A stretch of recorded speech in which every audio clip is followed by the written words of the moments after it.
Ako po si Dr. Willie Ong.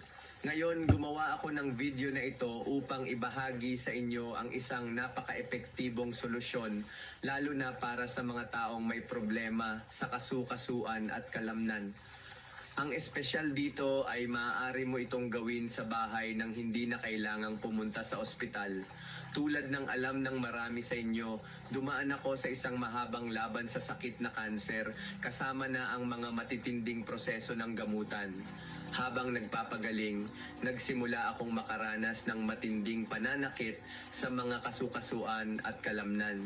Hindi lamang sa kamay at paa, kundi pati na rin sa leeg at balikat na naging dahilan upang maging napakahirap para sa akin ang gumalaw. Ang simpleng paglalakad ay naging napakalaking hamon. Dumating pa sa puntong akala ko wala na akong pag-asa. Ngunit isang himala ang nangyari.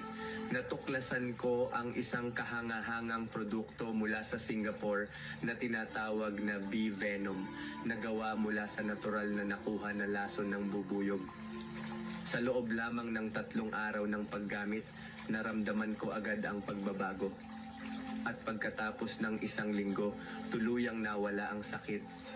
Ngayon, kaya ko nang gumalaw ng maayos at bumalik na ang normal na takbo ng buhay ko. Bilang isang doktor, gusto kong ibahagi ang produktong ito sa lahat. Ang bee venom ay isang natural at ligtas na produkto na aprobado ng FDA. Isa itong mahusay na solusyon para sa mga taong nagdurusa sa pananakit ng kasukasuan at kalamnan.